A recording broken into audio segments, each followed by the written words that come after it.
শকুন আমাদের দেশ ছেড়ে কেন চলে গিয়েছে? বন্ধুরা, শকুনের এই 3টে কথা আপনার সন্তানকে অবশ্যই শেখাবেন।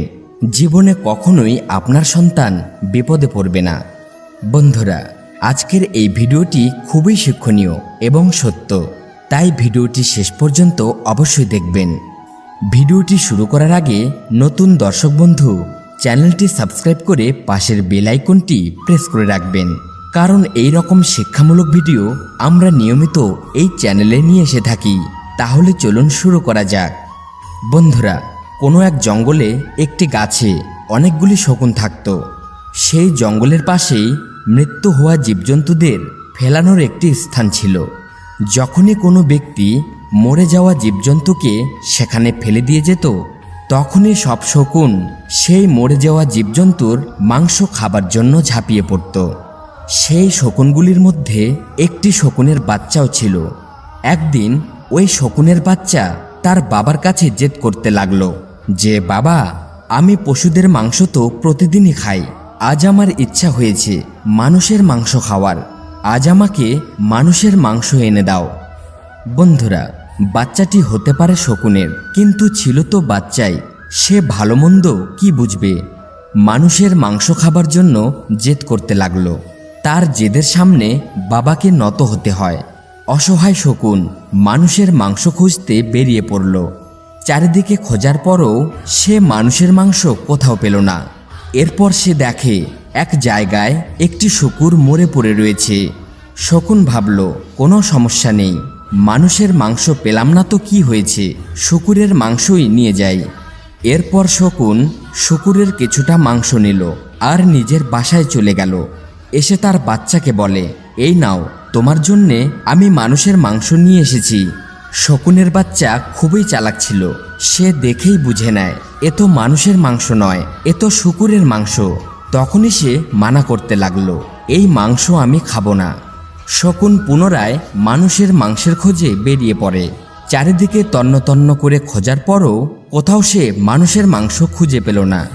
এরপর সে দেখে এক জায়গায় একটি গরু মরে পড়ে রয়েছে। এরপর সে গরুর কিছুটা মাংস নিয়ে বাসায় চলে আসে। শকুনের বাচ্চা সেই মাংসকেও চিনে নেয় আর বলে, বাবা, তুমি আমাকে বোকা বানাচ্ছ কেন? মানুষের মাংস বলে তুমি আমাকে শুকুর আর গরুর মাংস এনে দিচ্ছ? পৃথিবীতে কি মানুষ নেই? শকুন বলতে লাগলো, পুত্র, মানুষের মাংসের চেয়ে 100 গুণ ভালো এই পশুদের মাংস। আজকাল মানুষের মাংস খাবার যোগ্য নয়। পৃথিবীতে যদি সবচেয়ে দূষিত মাংস থেকে থাকে তা হলো মানুষের মাংস। এই পশুরা তবুও ভালো যারা নিজের নিয়ম ধর্ম পালন করে। গরুর সামনে যদি ঘাস আর মাংস দুটোই দেওয়া যায়, তাহলে তার এতটুকু জ্ঞান রয়েছে যে সে এই দুটোর মধ্যে নিজের ভোজন ঘাসকেই বেছে নেবে। যদি বাঘের সামনে ঘাস আর মাংস দুটোই দেওয়া যায়, তাহলে সেও ঘাস না খেয়ে মাংসই বেছে নেবে। কিন্তু মানুষের সামনে আপনি ঘাস দিন বা মাংস দিন, সে এই দুটোকেই ভক্ষণ করে ফেলবে। আজকাল মানুষ এতটাই নিচে নেমে গিয়েছে যে তারা তাদের নিয়ম ধর্ম সব ত্যাগ করে সবকিছুই ভক্ষণ করতে লেগেছে। পশুদের এইটুকুও বিবেক রয়েছে, তারা তাদের নিজের ভোজন ছেড়ে অন্যের ভোজন কখনোই গ্রহণ করে না। কিন্তু মানব, শুধু বলা হয় মানব, তারা প্রকৃতির দ্বারায় দেওয়া সব রকম ভোজন ছেড়ে পশু পাখি, কীট পতঙ্গ, জলচর, স্থলচর সব রকম জীবকেই তারা গ্রাস করে ফেলে। এই মানুষ পশু পাখিদের ভোজন করে, নির্দোষ অসহায় জীবজন্তুকে হত্যা করে খায়। এছাড়াও তারা পোকামাকড়কেও খেতে ছাড়ে না। তাদেরকে তুমি মানুষ বলতে পারো?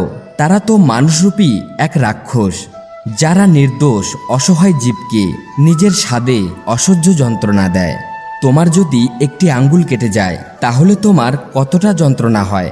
সেই রকম যন্ত্রণা ওই অসহায় জীবজন্তুদেরও হয়, যাকে মানুষ বলে ডাকা প্রাণীরা জীবিত কেটে ফেলে। ওই মানুষদের চেয়ে আমরা শকুনেরা তো 100 গুণ ভালো আছি। কমপক্ষে আমরা জীবিত পশুদের হত্যা করে তো খাই না, আমরা তো তাকে খেয়ে আমাদের খিদে মেটাই, যেসব জীবজন্তু মারা যায়। যদি মানুষের কথা বলি, তাহলে মানুষ মানুষেরই রক্ত পান করে। একবার ভাবো, যে নিজের জাতি ভাই বন্ধুর নয়, সে অন্য জীবের কিভাবে হতে পারে? আর গর্ব করে বলে, সমস্ত প্রাণীদের মধ্যে আমি সর্বশ্রেষ্ঠ, কারণ আমি মানুষ। কোথাকার সর্বশ্রেষ্ঠ? কিসের সর্বশ্রেষ্ঠ? যার মধ্যে মানুষত্ব বোধ নেই, যেখানে মানুষ মানুষের নয়। মানুষের কথা বাদ দিলাম, যে তাকে জন্ম দিয়েছে, লালন পালন করেছে, এত বড় করে তুলেছে, সে তারও হয় না।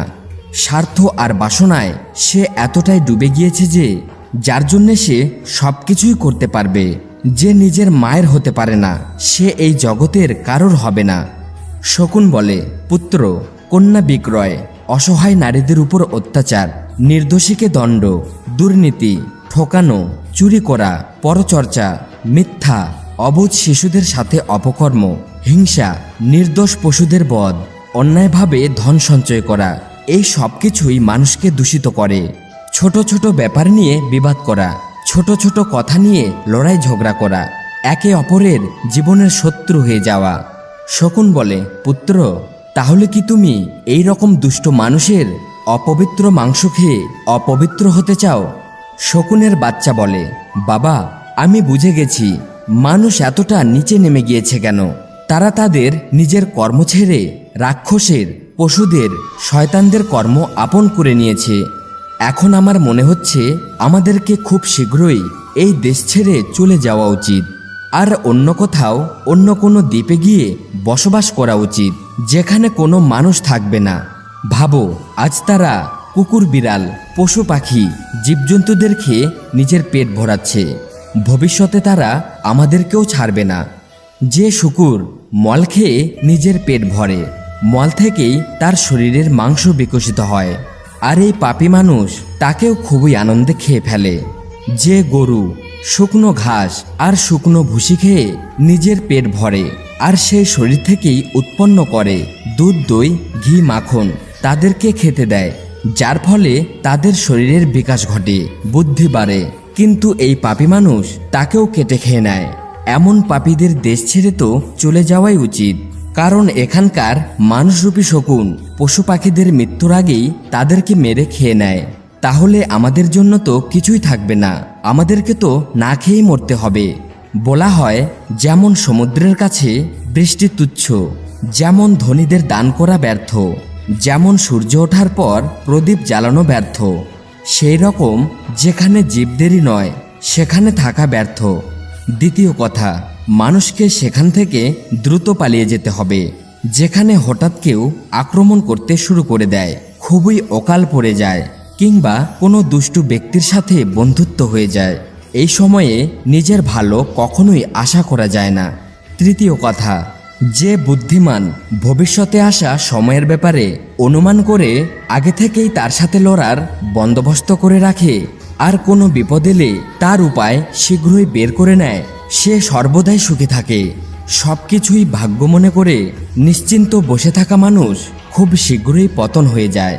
ভবিষ্যতে আসা সময়ের কথা মাথায় রেখে সব শকুন আমাদের দেশ ছেড়ে সমুদ্রের নির্জন দ্বীপে চলে যায়। বিপদ আসার আগেই যে উপায় করে রাখে সেই বুদ্ধিমান হয়। তো বন্ধুরা, ভিডিওটি ভালো লাগলে